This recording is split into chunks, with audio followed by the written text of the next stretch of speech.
পৃথিবীর বুকে সবচেয়ে পবিত্র ঘর যেখানে কোটি কোটি মুসলিম হৃদয় এক হয়ে যায়, সেটাই হলো কাবা। আসুন আজকে আমরা জানবো কাবা ঘরের নির্মাণের বিস্তারিত।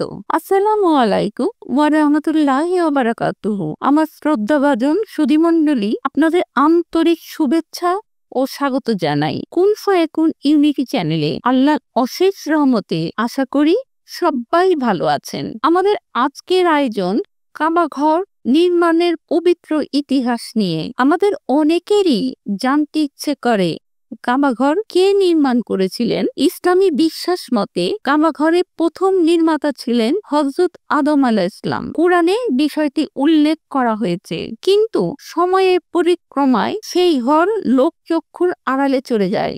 বিভিন্ন ঐতিহাসিক সূত্র অনুসারে কাবা ঘর অনেকবার পুনর্নির্মিত হয়েছে। হযরত ইব্রাহিম আলাইহিসসালাম এবং উনার পুত্র হযরত ইসমাইল আলাইহিসসালাম পুনর্নির্মাণ করেছিলেন। এটি ছিল প্রাথমিক নির্মাণ। এর পরবর্তী সময় যে কাজ আল্লাহ রাব্বুল আলামিনের নির্দেশে করা হয়েছিল, সূরা আল বাকারার 2/127 নং আয়াতে বলা হয়েছে, যখন ইব্রাহিম আলাইহিসসালাম ও ইসমাইল আলাইহিসসালাম কাবার ভিত্তি স্থাপন করেছিলেন, তখন তারা বলেছিলেন, হে আমাদের প্রতিপালক, আমাদের পক্ষ থেকে এই কাজ কবুল করুন, নিশ্চয়ই আপনি সর্বশ্রোতা সর্বজ্ঞ। হযরত ইব্রাহিম আলাইহিসসালাম পাথর তুলেছেন, ইসমাইল আলাইহিসসালাম মাটি ও পানি এনে দিচ্ছেন। এইভাবে পবিত্র কাবা নির্মিত হয় আল্লাহর নির্দেশে। তাছাড়া কুরাইশদের শাসনামলে, বিশেষ করে 6 শতাব্দীর শেষের দিকে কাবা ঘর আবারও নির্মাণ করা হয়। এটি তখন ধর্মীয় এবং সামাজিক কেন্দ্র হিসেবে গুরুত্ব পায়। কথিত আছে যে আল হাজ্জাজ নামক এক ব্যক্তি তৎসময় কাবা ঘর নির্মাণ করেছিলেন। এই ঘর চতুষ্কোণ আকৃতির, এর চারিপাশে আবৃত কালো কাপড়, যাকে বলে কিসওয়া। কাবা ঘর মুসলিমদের জন্য সবচেয়ে পবিত্র স্থান। এটি ইসলামের প্রধান উপাসনালয়। পূর্ব কোণায় আছে কালো পাথর হাজরে আসওয়াদ। এই ঘরের সামনে দাঁড়িয়ে দোয়া করলে দোয়া কবুল হয় ইনশাআল্লাহ। নবী মুহাম্মদ সাল্লাল্লাহু আলাইহি ওয়াসাল্লাম ও কাবা। নবী মুহাম্মদ সাল্লাল্লাহু আলাইহি ওয়াসাল্লামের সময় কাবা ঘরের ভিত্তি ও নির্মাণের পুরোপুরি সম্পূর্ণ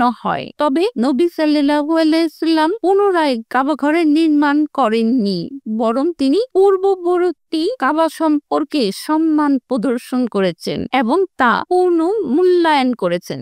যখন কুরাইশরা কাবা সংস্কার করে, তখন হাজরে আসওয়াদ স্থাপন নিয়ে বিতর্ক দেখা দেয়। তখন নবী মুহাম্মদ সাল্লাল্লাহু আলাইহি ওয়াসাল্লাম সকল গোত্রকে এক করেন, নিজ হাতে পাথর স্থাপন করে তিনি দেখান কিভাবে ঐক্য প্রতিষ্ঠা করা যায়। কাবা মুসলিম উম্মার জন্য এক ঐক্যের প্রতীক। কাবার তাৎপর্য, এই কাবাই মুসলিমদের কিবলা। প্রতিদিন 5 বার আমরা এর দিকেই মুখ করে নামাজ আদায় করি। হজ বা উমরা করতে গেলে তাওয়াফ করি এই ঘরকে কেন্দ্র করে। এটি ইসলামিক বিশ্বাসের কেন্দ্রবিন্দু এবং বিশ্বের মুসলমানদের জন্য এক বিশেষ স্থান। কাবা ঘরের প্রতি শ্রদ্ধা এবং ধর্মের প্রতি আনুগত্য মুসলমানদের জন্য অপরিহার্য।